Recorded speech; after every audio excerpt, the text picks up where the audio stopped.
Uyghur xalqining faxrlik yozuvchisi Zordun Sabirning Şinjan Yoshlar O'smirlar nashriyoti tarafidan nashr qilingan Ana Yurt nomli romani. Bu roman Biliqut shirkatida ovozga elinib, Biliqut to'rida anlatildi. Muxtarbay shahridan shodliq, ko'ngil xushi elib keldi. Yana yillik ishligidek patroq bo'ldim, kullohim. Dedi mahalli imomi dumchib choy ichib. Qazoran ushuk cho'chisiga aylandik. Hammamiz batroq. Mahallada bayqalmag'ini bilan 4 botir chiqdi. Dedi Hashim Pochi kichikgina vijik gavdasini usul o'ynagandek madarlatib, ko'zlarini o'ynatib, burutini to'lg'ab qo'yib. Nuri, Muxtarboy, Ziyak, Hashim. Ko'pchilik kulib ko'zlaridan yosh chiqib ketdi. Ataqini o'q naringdan o'tib ketdi. Qarasam miltiq tanglayotdi. Miltiqning to'shiga peshonam gudo. Ulug'oxundek shehid bo'lmay, g'oz bo'lay dedimda, o'q peshonam kelgicha beshimni birli burib edim. O'q qulqimning halqisini yalab o'tib ketdi. Tutib olmabsan-da. Bosh qo'rg'andek ha. Qo'liqinga halqisa to'shga etib qo'yibdi. Shayrin qandara qo'y Muxtarboy. Gumba zambrak etib etibdi. Men go'midonchilardan burun shaharga kirdim. Ahmadni burun siling budin topdim. Dashqazonni qo'rdoq etayotgan ekan. Pa, so'yilgan molning ko'pligi, teraklarning hammasi qonor bo'pti. Girda oqnon, to'qash degini tog'. U yoqda harambog'da gumba. Gup tat. Uning yerida kulki chaqchoq. Men 10 ming qanchalik tong. Men bunchalik chiq odamni ko'rmadim. Urumchi turmisidagi odam say bo'lamdi.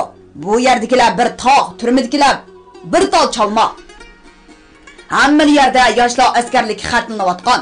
Elixon To'ra, Damulla Roziyev, abla Damullalar Qur'on o'qib, yoshlarni org'amchi ostidan o'tkazib, o'lsak shiyib, qolsa hozi deb qasam tushirib, harambog' hurray vaqrash avatmoqda. Bizning Ahmaddan qandoq deb so'rsam, u sen xabar qilgan go'mindonchilar jirg'ilongning nerisida yo'qtildi deydi. Kim yo'qotdi desam, shahar partizanlari deydi. Kim boshlab bordi desam, men deydi. O yüzdek partizan bilan yomon yerning beshini saqlab turib, jirg'ilongni keltirmasdan joylabdi. 400 ot, qoli qo'y, 200 nachtal miltiq o'ljabdi. 100 nach cherik albobdak. Ularni otqizmasdan oqib qo'lash qisabdi. Kimoy o Ahmad degini? Kim bo'ladi? Men bilan turmida belli sopun yasagan yigit. Uning bilmaydigan tili yo'q. Eshakning hang'irishini o'rib bera oladi. Qilmaydigan ishi yo'q. Attaqlashdan aeroplan haydashgacha hammani biladi. U bo'lmasa men turmida o'latdim. U to'smagan bo'lsa o'lib olatdim. Onunga agishib Gomindonning Xangrujing degan Xitoy boshlig'ining uyida 3 kun qolib, pul elib, tayyor mashinaga tushib, Urumchidan G'o'ljiq kelib oldim. Pasha saylaydigan bo'lsa, biz uni saylaymiz. U gapga ish qusta, minut tinmaydi. Hammani biladi. Lenin Stalinlardan dars olgan, Musa Jarullarning ta'limini olgan, haqiqat uchun jinni tikkan. Shundoq bir tepilg'isiz yigit, undoq yigit birli shu Ahmad, ikki Ahmad yo'q. Bizning qo'y qonunlarimiz osh san degan dashqazonlar tushib bo'ldi degan ha. Yo'q. Ahmad dedi, "Yem hukumat xalqning hukumati, xalqqa qosroqchilik ziyon solmaydi." Bizni bo'lgan kim amsa? Biri Gomindon, yana biri qaroqchi, u cho'qib Abdubarning odamlari. Shundoq qilamiz. Abdumarning kuzdikiga berib, mol oshirimizni bulab kelayli, qo'rsoqni to'yg'izib, pah shivirg'an chiqqili turdi-ku. Piyoda bormizmi? Ot urib qolmagan tursa. Partizanlar yilqining nerisidan, Kansayning eg'izidan piyoda keladi-yu, sen burningni ostiga erinsan. Qisas ularni atlantirdi. O'shmanlik ularni kuchlantirdi. 2 yaxshi otga 3 dan 6 odam mindi. Oyog'i yenik to'ti otlarining izidan qatiradi. Yurt cho'nglarining duosini elib, tartgan ziyonlarini tirildirib olish uchun 10 qahramon yo'lga chiqdi.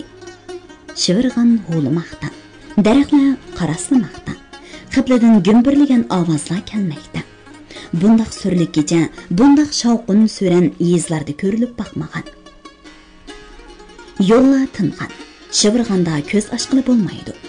Ular mödürüp, yiqilib, oldirab mengib oxir tonishchay Abdumarming begining ko'ziga keldi.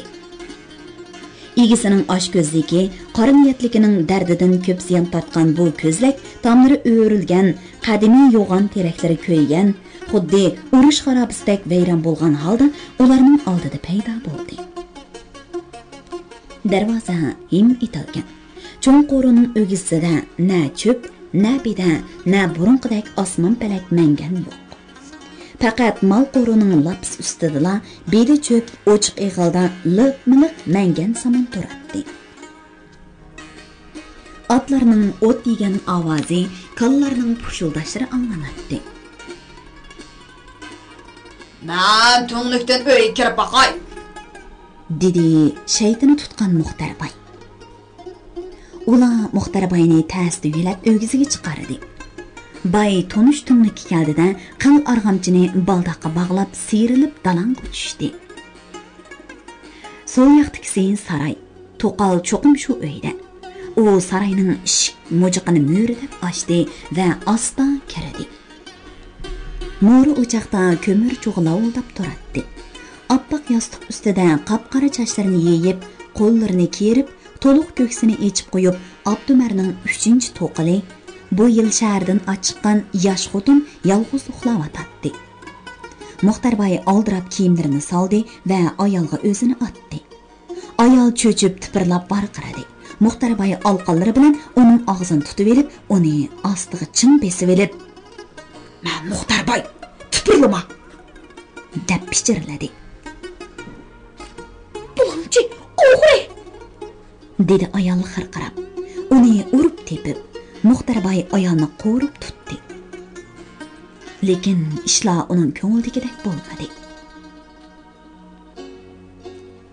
"Oltin zira, uzuk, bilay-zikringni chiqar, bo'lmasa o'ldirib etaman", dedi u badanidagi tushkunlik paydo qilgan xapchilikni ayoldan olmoq bo'lib. "Hammani chiqar, bo'lmasa qo'yib qaraqchi", dedi ayol oxir silkinib. "Kichik sandiq bilan cho'ng sandiqda jinim qalsa bo'ldi, oson olmamsan." Ayol bir kichik sandiqni uning oldiga tashladi. Muxtarbay cheksiz xo'rlandi, cheksiz azoblandi, cheksiz ruhsizlandi. Hayot uni qattiq jazolagan. Uning sho'xligi cheklangan, arli g'ururi yerga urilgan edi. Ular 4 o'kizni chanalarga qetib, lip-miliq un besib, 41 kala, 9 at, 62 to'yoq qo'y haydab, Abdumarning malaylarini bog'lab, xotinini bog'lab olganning ustiga og'ziga lat tiqib qo'yib, mahallasi qarab keldi.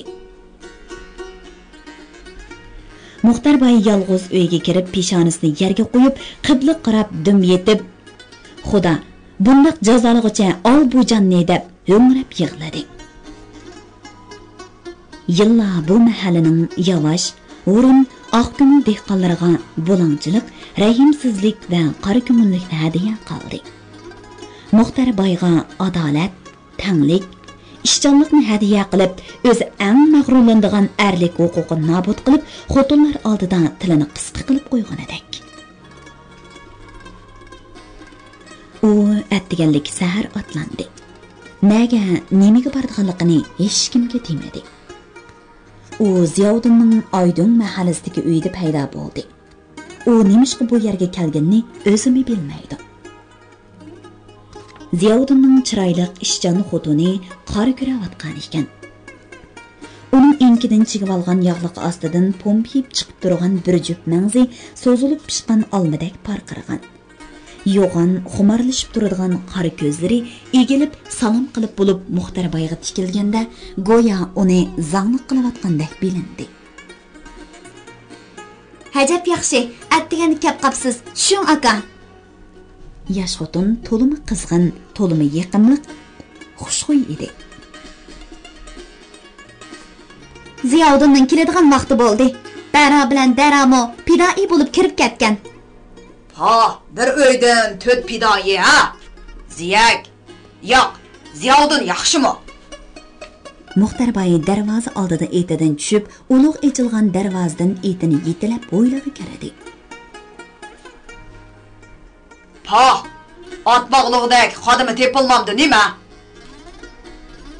Kelin otni oldi va neridagi lapas ostiga yetilab ketdi. Cho'g'irni olganda uning issiq qo'llari Muxtarbayning qo'liga tegib ketdi. Bayning badani jo'g'u qoldi. Uning yodiga darhol Rayhongul keldi. Pa, ajab chog'lari edi-da. Rayhonga qilmag'ini qolmadi, lekin uning maylini qo'zg'ay olmadi. Baxt uningga so'g'uq qaradi. Ko'nglida ochiq ko'ngilsiz xotiralar qoldi. Lekin u hargiz o'kinmaydi. Uning o'kinadigani zo'rliqdan qolgan ilojsizlik, qiyrilik, ojizlikning nishoni bo'lgan heliqi qarg'i kelmaslik. U alam bilan Ziyovuddinning mo'nu xotinning kanidan teqimiga tushib turgan uzun sochlarini o'ynatib mengishlari qarab qoldi. Ziyak omadlik. Men 100 xotin bilan bo'lgandiman, lekin yig'ib kelsa Ziyakning halovatining yerimiga teng kelmaydi. Nimishqo omadlik men talaysiz ha? Nimishqoning xotinlarla menga farishta. U uyga kirdi. Ikki qiz uy hüppida issiq. Dalandagi supida 3 qiz uxlayotdi. U mashning yanida yeshinib o'tirib, xotinning har biri harakati, har biri qiliqi va chiroyining ujur-bujurlari qarab o'tirdi. Ajab qarab ketdilar-ku Muxtarka. Ha, qaradimma. Qarabdim-da. Qarg'uchiligingiz bor ekan. Ziyak talaylik. Men Ziyovuddinni talaylik. O, yaxshi yigit, ishchan, kuchli, kuyimchan. Yana chiroyli, kelishgan. Sizga shundoq ko'rinamda. Anglasam soqollarini tushirtkizib yetibsiz, ha? Ha, tushirgizib etdim. U texi 50 kirmasa, navri ko'rmasa, soqol degan mana sizdek 60 ga yaqinlashgan 10 necha navrlik buvaylarga yarashadi. Man, buvayma singlim. U birinchi qitim singlim dedi. Shundaq, siz mo'ysipit buvay, mening dadamdek. Bu gap Muxtarbayga menga yomon ko'z bilan qarama degan bishorat edi. Yomon ko'z degani nimasi? Havas, tamani cheklash Muxtarning ishimi. U 14 yoshdan tortib har qanday chiroylikqa havas, tama bilan qarab kelgan. Shunda qarash uning lazzati, huzur halovatining manbasi tursa. Rost dedingiz, singlim. U vujudi xolamagan haqiqatni e'tirof qildi va beshini silib, soqolini siypadi. U shu chaqda o'zining bu uyga nima kelganini tushundi. Ziyovuddin qaytib keldi. U harg'an, uyqusiz, lekin xushal va ruhliq edi. U Muxtar akasi bilan salomlashib bo'lib, qo'ng'ir tashliq, kulrang yoqiliq qishliq qisqa juvsini soldi. Beshidagi kulrang papaqni elib, Nurina, dedi faxrlanib. Balam yanpishiq granat tegib yarlangan. Tunugun doktordan chiqib, yana oldin qisab ketdi. Qara aka, kechsi jang, kunduz jimjitlik. Gomindonchilarni haram baq sulab qo'rshib oldik. Kechich etishimiz, kunduzi sirtdan kelgan yordamchi askarlarni to'rab qaramiz. Vallahi qaytaribdi, dedi Muxtarbay inisdan rozi bo'lib. Bilamsan, men bilan turmidan belli chiqqan Ahmad degan bir taronchi yigit bor edi, tonimsan? Yo'q aka, odam degan mig'miq, qaysi birini tunib bo'lg'i bo'ldi deysan? Ziyovuddin burunqi ziyak emas. U hozir qiron yigitga aylangan. Sarg'ush burutini ko'tmak qilib opdi. Ichidagi yelin chapinning sirtidan tasma pota bog'lab opdi. Nurisdan ortildirib, o'qdan esib opdi. U o'miltiqi nan xaltisi qisqa juvsini qo'zaqqa esib qo'ydi-da, oila bo'yicha askar bo'ldik, deb chaqchaq qildi. Mush kunni orzu qilg'ili qancha yil bo'ldi? Xudoyim orzuyimizni yetkazdi aka. Mush jangda o'lib ketsam roziman. 3 o'g'limni atadim. O'lsak shiyit, qolsa g'ozi. Mutoli xalpitim nada? Qo'mondonlik shtabda Elixon Turamning yenida. Qur'on tilovat qilib, urushqa Xudoyimdan nusrat tilayotdi. Bütün xalqning boyligi urushga taqdim qilinayotdi. Xalq nima qo'ydi, sen Muxtar nima qo'ydi degan savol Muxtar bayning miyasida darhol paydo bo'ldi. U "Namo urushay deb kirdim bo'fkam" dedi Ziyovuddin. "Qirib qolding. O'g'illaringdan ikkisi kirgan bo'lsa, sen 5 vaqt namozini o'qib, duo qilib o'ltirgan bo'lsang yaxshi bo'pti ekan" dedi. "Mening bolalarim to'shqonga cho'moq etishdan boshqani bilmaydi. Milti qatalmasa, biror idorada ishlasin desam, xat tunimasa, bola topdim deb bir to'p buqini cho'ng qiptaman." Insimo uni qeri devatsa, ayollar kulyotsa, hayotning nima ma'nosi qoldi endi? U texim ruhsizlandi. Ziyovuddin chayni ichib oldirab sirtqa mandi. Muxtar baymo etiga mindi. U shahar orlamoqchi bo'ldi. Ziyek shtabga uni boshlab mandi. Odamga qarar emas.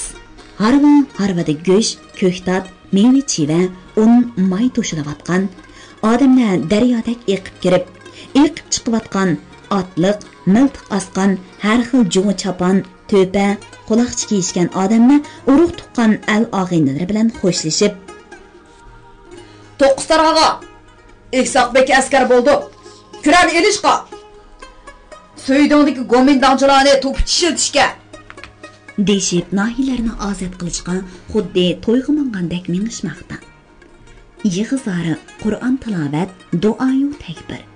Kishilarning harakati, ahli, gaplari, ko'z yeshi, hamma nimasi jangga, g'albiga, bo'lg'usi yaxshi kunlarga beg'ishlangan. O'z g'imida rohat-farog'at qo'ydi yurgan, burunqidek mast bo'lib elib, o'tgan kechganni mo'risi bilan urib jidal tepishga amroq odamlar ko'rinmaydi. Uning xalpitin bilan ko'rishga ko'zi yetmadi. Ziyovuddinning nega g'oyib bo'lganini bilmay qoldi.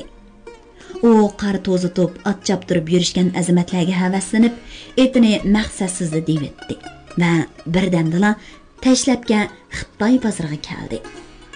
Belaklarini turib olgan yalang'och bir odam qilichini havoda pulanglatib, "Qanishchiman" deb barqiramoqda. Nadan doğru ikki qovul odam ikki xanzu xotinni darqirtib so'rab chiqib, heliqi qilishning oldiga akilib do'milatib, chop devidi, heliqi talva tishlarini kirishtirib, qilishni egiz ko'tirib, xotinning mursiga qilish bilan urdi. Xotin ayyo deb tipirladi. Talva qilishdagi qon yo'qini tili bilan yoladi. Odamning ko'ngli elishqidek chiroyini turib, qilishni yana ko'tirib edi, Muxtar boy etini choptirib kelib, teqimidagi cho'muqi bilan uning qilichini urvatdi. "Batur bo'lsan, sherikni chop. Qir xotinni nima gunoh?" "Va anangni" dedi ishki yordamchisi Muxtar boyga aytdi. Muxtar boy cho'moq bilan birining beshiga urdi.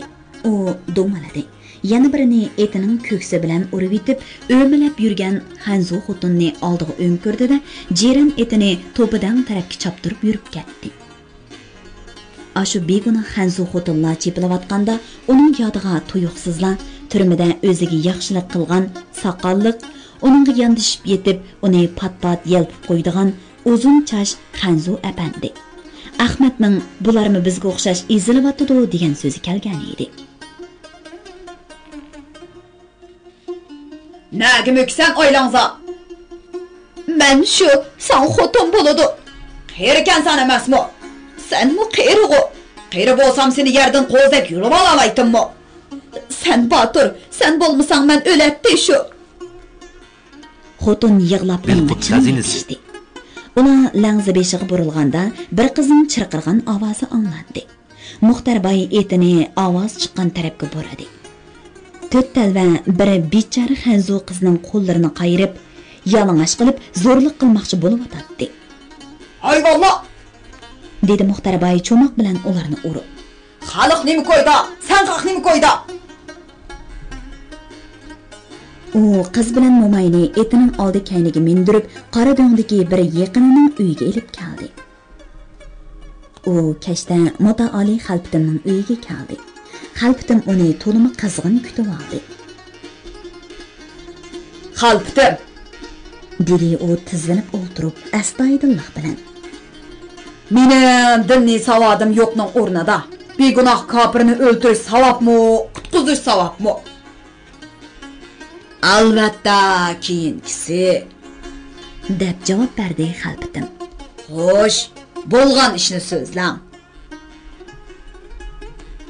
Muxtarbay bo'lgan ishni ko'chalarda yotgan askarlar emas, puhralarning jasadlarining xuddi hayvonning jasadlarida xo'rinayotganligini so'zlab berdi. Oxirida Ahmadning avval odam, ondan millat odam bo'ladi ekan, ondan yashash huquqi bor degan so'zini qo'shib qo'ydi.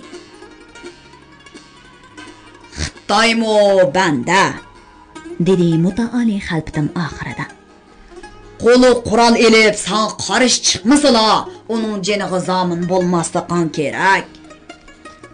Muxtarbay turmada nurg'un millatlarning o'ziga xos yaxshiliklarini so'zlab berib edi. Xalpitim oxir O'rus, qalmoq, shibalarmi kofirg'u. Ko'rib turibdimiz, ular biz bilan bir safda Gomindonga qarshi so'qish qilib atadi. Vaholanki Abdumardak musulmonlarimiz Gomindon bilan bir safdag'u. Kechda nihoyat qattiq jang bo'ldi. Muxtarbay haramboqqa berib, necha minglagan odamlar bilan billa boshlaridan vijildab uchib o'tayotgan o'qlari ostida o'milab yurib, hurray varqiradi. U hayotida bundoq dag'dug'uluq, kishilar jinini butunlay unutishgan maydonni ko'rmagan edi. Qurol tutqanlar vangildab o'q chiqayotgan to'shiklarni challab o'qqa tatdi. Bayko'l mahallasi quruqdalgan. Uylarda bir-birini tutashtiradigan kamarlar yasalgan. Bir miltiqqa yuzlab odam xizmat qiladi, varqiraydi. Yaradorlarni, qurbon bo'lganlarni yer beg'irlab to'shuydi. Tomlarning tubidan qistilishib, o'milishib, hurray varqirashlardimi paqas bo'lmaganlar miltiq yoki pilimot o'qida qurbon bo'ladi. Haramboq so'langan 2000 dan ko'p Gomindon askari xil qurollar bilan to'xtamay atadi. U yerga qamilib olgan necha hukumat amaldorlari puhralarni hayot qilishning qo'yida o'z askarlaridan panoh tilaydi. Ularning o'lishni hargiz xohlamaydi. Balki nurg'unlari buni hurray varqirashlarining qaytadan beshiga dassashning, ularni qirib tashlashning, bir tal tuxumini qo'ymaslikning qo'ydi edi. U man shundaqlarga tegsa bo'ladi. Niyati yomonlar baldur o'lsa, Ahmad degan heliqidek odamni odam qo'rlamaydigan, hamma odam barobar kun ko'radigan jamiyat paydo bo'lsa bo'ladi. Muxtarbay shundaq jamiyatni xohlaydi. Hargizmi qon to'kish, bir-birini qirishni emas. Anglayotganlar Biliq to'ridan anglatilayotgan ovozliq asarlar sahifasi. Odamlar bilan qerishgandek sovuq kuchayishga boshladi. Qarni dastidan g'ajir-g'ujir qilgan ovoz chiqadi. Tam yaqlab o'ltirib elib, hurra to'lg'anlardan yalan kiyim, osh qo'rsoq namratlar. Oshxonlar oldida dum yetib, dum qo'pib kun o'tkazadigan yetimchilarmi bor edi. Ular jaloqlab titrashadi. Bir-biriga chaplashib o'ltirishib, so'g'uqnimi, gomindongnimi og'ziga kelgan yomon tillar bilan tillaydi. Undaqlar yashashga texmi qattiq tashna edi. Hurra to'lg'anlar, miltiq tutganlar ichida Muxtarbay biladigan baylardan birini ko'rinmaydi. Bu baylarning Elixon To'ram, Hekimpa xo'jamning cho'risida kelgusidagi mansab foydasini ko'zlab parvoni bo'lib yurganini Muxtarbay bilmaydi. Mana Muxtarbayning oldidan o'nda qurolliq oldirib o'tdi. Muxtarbay birini to'nib, "Ahmad!" deb varqirab o'rindan qo'pishig'a Ahmad kayni qayrilib, "Muxtarka, yo!" dedi-ma chaqqonlik bilan sakrab kelib Muxtarbayni bosdi. Vesh qilgan ovoz bilan tang qor ustida bir tal cho'g'ib qaradi. Bu o'q edi. Ahmad darhol qisqa paxtaliq chapinning yanchiqidan bir xotira daftarni oldida qoqoqlab kulib daftarning o'ttirsidagi kuyib teshilgan to'shik qo'lini tiqib, "Daftarim shahid!" deb qo'yib, daftarning betiga qerindosh bilan bir nimalarni yozdi va o'qib, "Harambog' so'qishining xotirasi" dedi. u ondan keyin Muxtar boyga qayrilib, "Sen mi keldingmi Muxtar aka? Yaraysan, qaysan?" deb uni chin quchoqladi. Aldığın günü eli xabarini sana yetkizgili kirgandan keyin seni yana izledim Ahmet. Nerede yürüsün oy? Ben seni başta ştabda qaçan deb ming bir tasdikti kirsam, u yerda munaqa shunaqadan bir o'ltiribdi. U kak soqolning bizdeklarga qararg'i ko'zi yo'q. U Elixon to'ramg'u. Tanimamsan Muxtar aka? Menga bir maltiq deb bersang bo'ladi. Men amalni qilay, lekin sen yashinib qolding. Burra to'lab bersang bo'la. Nima deysan oy? Komendantdan yüzünü o'ltirmasam, qandoq puqadan chiqaman? Bir Rus yigit Ahmadga bir nimalarni dedi. Ahmad, "Men bosh shtabga boradigan bo'ldim" deb mengmidi. Muxtar boy uningga ergashdi. "Menmo billa baray, yur, ozgodi etim bor." Ular o'minishib o'ymonga tushdi. Muxtar boy bir qo'lidan jiran qashqa etin tepib chiqdi. Ular Sovet konsulxonasining oldidan o'tgandan keyin otga minishdi. Ahmad otning beshini say bo'ylab Noviy Gorodga burib edi. Muxtar boy, "Shtab av yoqtoy" dedi. "Yana bir shtab bor aka" dedi Ahmad va ular otni yo'rg'iltib Noviy Gorodga yurib ketdi. Ahmad bir darvozaning oldida otdan tushib, "Sen mushat saqlab turg'in, men kirib chiqaman" dedi va yon eshikdan kirib ketdi. Darvozada post bor edi. Muxtar boy muzlab neri-beri mangdi. Bir uyning qopqillari him etilgan darvozasidan kulka va soz naqshi anglanmoqda edi. Muxtar boy darizaning tubiga bordi. Darizdan chaqchaq kulka anglandi. "Ha, u yerda jonning g'imida, biz bu yerda shayrin xumori. O'limdan boshqa tomosha. Qayda chalsanglar?" Mana g'olji baydiri. Hech nimadan g'imi yo'q, o'zining mashribini o'ynamoqda. Bir yerda yig'a, bir yerda Qur'on, bir yerda naqsha, yana bir yerda chiroyli so'zlar. Mana g'olji shahrining karomati. Ahmad uzoqda chiqdi. "Sen bilan birga bo'lolmaydigan bo'ldim. Kecha chiqiradigan bir ish chiqib qoldi" dedi u oldirab. "Senden bir nimani so'ray. Bu inqilobning maqsadi zodi nima? Komendantni yo'qotish. Ondan keyinchi hukumat tashkil qilish, xalqning turmushini yaxshilash, fan texnika, madaniyat, ma'rif ishlarini gullantirib, xalqqa baxt yaratish. Hukumat beshida kim o'ltirdi? Xalq o'z saylagan odamlar. Yo'q, baylar o'ltiradigan o'xshaydi. O'layotganlar, jang qilayotgan nomrodlar. Hukumat beshida baylar. Birmi boy, urray vaqirqil chiqqani yo'q. Avu o'ydi mashrab dexe.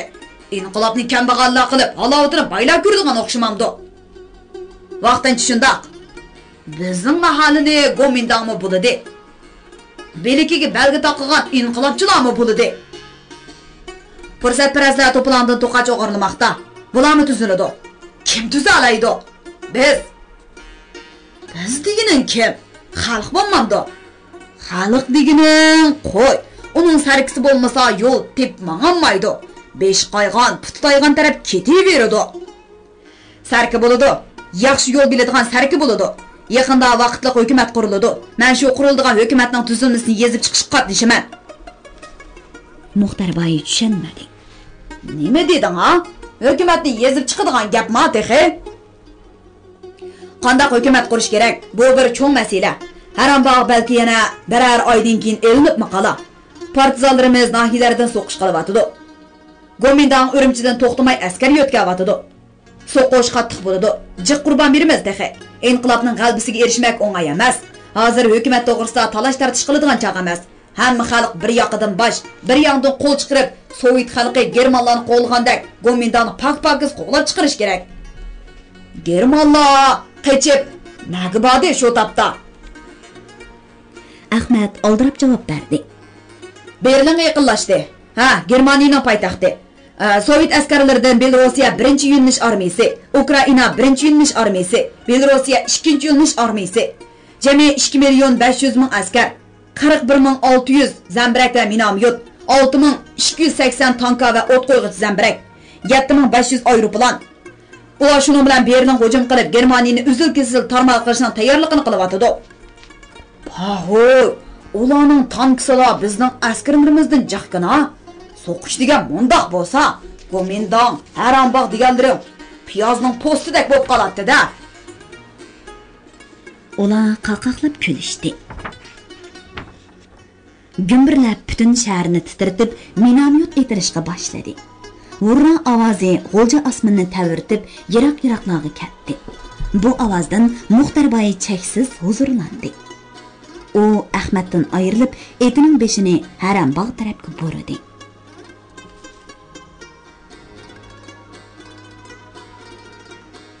Sakkizinchi yurish rayonining qo'mondoni Ju Xiaoliang sapralishib, Chongqingga kayni-kaynidan telefon telegrammalarni berdi. U har qatimliq telefon telegrammasiga bu Sovet ittifoqining tajovuzchiligi degan so'zni qo'shib qo'yatdi. Lekin Chongqing xuddi bo'sh sal qarawatgandek bir aniq javob bermayotdi. Yanala ikki xil vositani tan qo'llanganimiz to'g'rimikin? dedi o'lka raisi Wu Zhongxin. Şыңысайga xalqning naparti kuchlik, Sovet ittifoqining ham shundoq. Biz Gomindan bir qismi xuddi shundoq. Nemala bo'lmasin, bir kishiga uch tarafning naparti o'rtoq. Bu o'rtoqlikdan diplomatiya, nasihat, tushunish vositalarini ishga solib foydalanqili bo'ladi deb o'ylayman. Lekin meningcha kaskin tadbir qo'llanmasak ziyon cho'ngib ketarmikin. Ili Oltoy Toshqo'rg'on banditlar berkib olsa, bu to'plan o'lkaga to'lim uchun xavf paydo qiladi. Hatto bizning puttirab tura olmay qolishimizga sabab bo'lib qoladi. Bizga Mabufaning otliq qismlari bilan 20-30 bombardimonchi aeroplan, 40-50 tanka birovnik avatmasa tasavvur qilg'isiz oqibat paydo bo'ladi. Bu ishda 100% aniqki Sovet ittifoqining qo'li bor. Bu tarafi aniq. Sovet taraf Şыңысайning haddidan ziyoda qo'pol diplomatiyasiga javoban jazo yurish qilmoqchi edi. Şыңысай 20 mingdan ortiq askarga haddidan ziyoda ishinib, ehtiyotni unutib qolgan. Sovet 7-8 million askari bor, zamonaviy quroli bor eng kuchli davlat. U hozirgacha Yaponiya bilan maxfiy til biriktirganda qilgani bilan Yevropadan qo'lni bo'shatgan hamon Osiyoga diqqatini markazlashtiradi. Meningcha uning birinchi qo'l soladigan Xinjiang. Jiang Jieshi Rooseveltning yordamchisi Sovet bilan kelisholmaydiganligini bilib, qayt Washingtonga telefon bermoqda. Hal qiladigan oxirida yanala sulhi bo'lishi mumkin. Jiang davlat g'ururiga to'liq ahamiyat beradi. 1944-yilning oxirida Yevropada faşizm yo'qtilib, 1945-yili Yaponiya Jungudan qo'g'lab chiqarilishi mumkin degan mo'lchar reallik aylanayotganda Mao to'planchi unsurlar mukammal tashkil, yaxshi qurollar bilan paydo bo'lib, ilini ishg'ol qilib oldi. Ili Xinjiangning boyovat strategik o'rni, intayin muhim rayoni.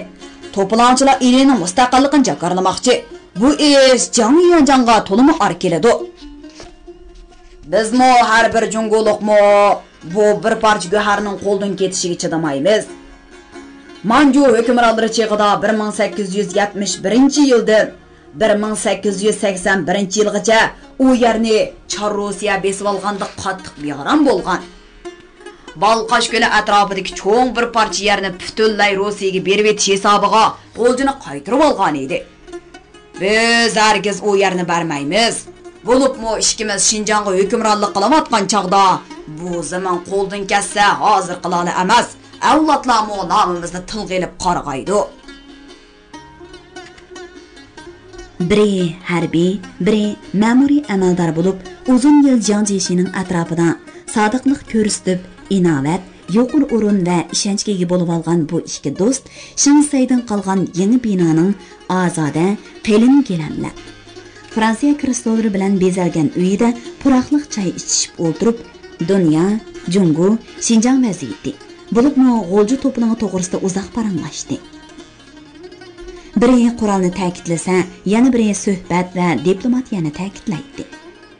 Gerçi ularning o'ttirisida qisman ixtilof paydo bo'lgan bo'lsa-mu, Şinjanning bu ikki katibeshi bir masalada, ya'ni G'oljini tashlab bermaslik to'g'risida bir fikrda edi. Ular o'zlarini bir ulug' davlat, bir ulug' millatning vakili hisoblaydi. Vakillik g'urur ularda milliy g'urur, davlat g'ururini texnik kuchaytgan edi. Ular G'oljidagi to'planchilarning to'limi cho'ng gunoh qilib atganligi, kechirgani bo'lmaydigan jinoyatga bo'g'ilganligini qayta-qayta ta'kidlaydi. "Men", dedi Jo'shavlian, "u yerdagi Uyg'ur, qozoq millatlarini millat sifatida tamoman qirib tashlashni, aeroplanlar bilan bombardimon qilib, shahar yezillarini tuzlab, xalqni qirib tugitib yetib, ichkirdan odam yo'tkab qaytadan qurib chiqishni tashabbus qilaman. Qattiq vositani Sovetmi, Amerikani qo'llamaydi. Roosevelt Angliyadan, Osiyodagi mustamliklardan, Fransiyadanmi, Vyetnam qatorliq davlatlardan voz kechishni talab qilyotdi. U mangulik tinchlik paydo qilishning ochqichi boshqa davlat, boshqa millatlarga tajovuz qilmaslik, boshqalarning yerlarini besib olmaslik deb qayta-qayta ta'kidlamoqda. Biroq Şinjan 2000 yildan beri Jongchen Bencholar qadam bosgandan tortib bizning yerimiz ekanligi munozara talab qilmaydigan pakitda. Bu bizning ko'z qarashimiz. Chatalliklar unda qarmaydi. Misoli Sadichin Sipilini nimishqa Şinjan Gansu chegarasiga so'qqan. Nimishqa Jungo Rossiya chegarasiga emas desa. Yana nimishqa bu zaminga Şinjan, ya'ni yangi chegara deb nom qo'ygan.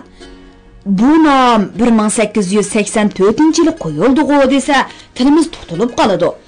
Uning ustiga bu zamindagi millatlarni odam o'rnida ko'rmaganimizmi rost. Yangzing Jinshurullar davrida o'lka darajilik o'rinlarda ularning birmi amaldori bo'lmagan. Shinsaymo ularni yalang'och oldilar, foydasi tegadi deb ishlatib, maqsadiga yetib olib o'ldirib atgan. Turmalar shular bilan to'lib ketgan. Ularga ba'zida insoniy yashash huquqini bermagan. Bizdagi haddidan ziyoda millatchilik, milliy zulm, milliy kamsitish, xo'rlashlarmi bir paket. O'z vaqtida oqtanliklar negrlarni, Amerika quldorlari qullarni, indiyalarni qanday xo'rlagan bo'lsa, bizmi ularni shunda xo'rladik. Siz buni e'tirof qilamsiz? Bu bir paket tursa, balli, hissiyotga berilib ketmang, rais afandim. Ikkimiz o'tirsidagi parang bu. Demakchiman, biz qattiq siyosat qo'llansak, ikki cho'ng davlat, Sovet bilan Amerika bizning qo'limizdan tutib oladi. Jangning Birlashgan Davlatlar Tashkilotini qurishda 4 cho'ng davlatning biri bo'lib kirishiga Stalin qarshi turdi.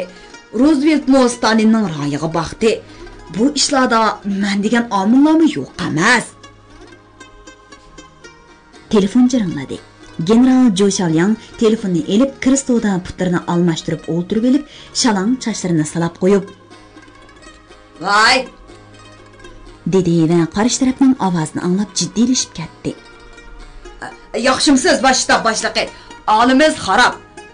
Mabufaning qo'shuni yordamga boradi demsiz? Noyt yaxshi. Aeroplan, tanki avatilmaymiz dedingizmi?" "Shundoq. Davlatning qiyinchiligi bizning qiyinchiligimiz, tushunimiz. Zapas 7-diviziyaning shtab boshlig'i Savruning G'oljida qo'rshovda qolganda, qo'rshovni bosib chiqaman deb hujum uyushtirish maqsadi bilan qo'mondonlik shtabini Aviasiya ta'lim-tarbiya atritining Harambog' degan beg'iga ko'chirib olgan ekan. Bu bog' hozir qo'rshovda.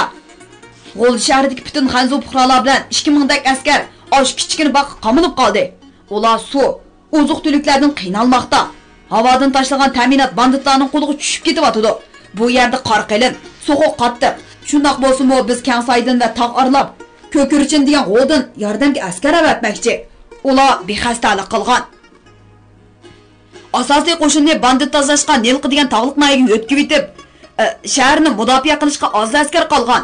Banditlar buni bilib qilib, kuchini to'plab, uch tarafdan G'o'lji shahriga hujum qilib, shaharni egallab bo'ldi. Nima? Sirtki askarlar shaharni qo'risi bo'lmaydi demsiz?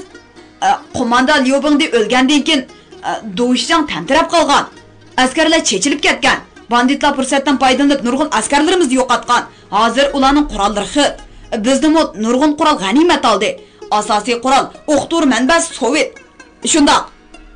Vujushin mushada. Salomingizni yetkazman san mujang. U telefonni qo'yib texni bo'shab ketdi. Ma bu fangma bir bandit. Uning askarlari yetib kelguncha bu to'planchilar butun Shinjongni, hech bo'lmasa Shimoliy Shinjongni egallab bo'ladigan bo'ldi. Men baxtsiz, qaramamdigan toza onas bosqanda bu yerga rais bo'lib kelganimni. Birdan bir amal qumulni oxirgi baza qilib, butun kuch bilan qarshilik ko'rsatish. G'o'lja atrofidagi nohiyalarning to'lis qo'ldan ketdi. Banditlar muntazam qo'shin tashkillab, Jing, Shixo nohiyalariga hujum qilmoqchi. Yo'q, G'o'ljada umid cho'ng emas. Sauruling jon qayg'usida biz uni qutqizib berishning amonini qilmasak bo'lmaydi. Altay qo'ldan ketdi. Osmon bandit hozir Sarsunbida vaqtliq hukumatning boshlig'i Dalil Qansugurbayov muavin bo'lib Altay viloyatini so'ramoqda. G'o'ljada Sharq Turkiston hukumat qurildi. Bu vaqtliq hukumatga Elixon To'ri rais, Hekim Baqo'ji muavin rais bo'ldi. Ularning partizanlarini qo'mondonlik shtab tashkillab, Palinov degan o'ris bilan Ihsoqbek degan qirg'iz Sovet odamlarining yordami bilan boshqurmoqchi. Palinov, Ihsoqbek, yana allaqandoq yo'qlarning hammasi harbiy ta'lim ko'rgan. Shingsayga Gomindonga o'lgidek o'shbir nimalar, ularning orasiga bo'lgunchilik selish, biror usul bilan ularni ishga jatdan parchalashdan yo'llar yo'qmidi? Beliqut şirketida ovozga elinib, Beliqut to'rida anglatilayotgan Uyg'ur xalqining faxrlik yozuvchisi Zordun Sabirning Xinjiang yoshlar o'smirlar nashriyati tarafidan nashr qilingan Ana yurt nomli romanini bugun mushargacha anglatdik. Davomini atki anglitishimizda davomli anglatamiz. Bu roman Xinjiangning har qaysi joylaridagi Shenhua kitobxonalarida sotiladi. Do'stlarning bu romanni setib olib saqlab qo'yishini alohida tavsiya qilamiz.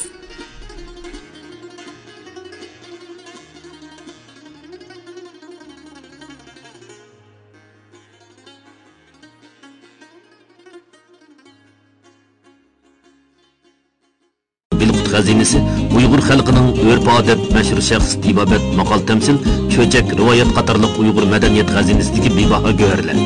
Karton ilpa, qonun nizom, ishorat tili, tan tarbiya, fizika, ximiya qatorliq 600 dan ortiq kasbiy sohadagi Uyg'urcha, xanzucha, ingliz 3 xil til, 6 milliondan ortiq so'z, ovoz ham surat bir gavdalashtirilgan kompyuter yumshoq detali. Bilmaganni Beliqutdan bil. Beliqut xazinasi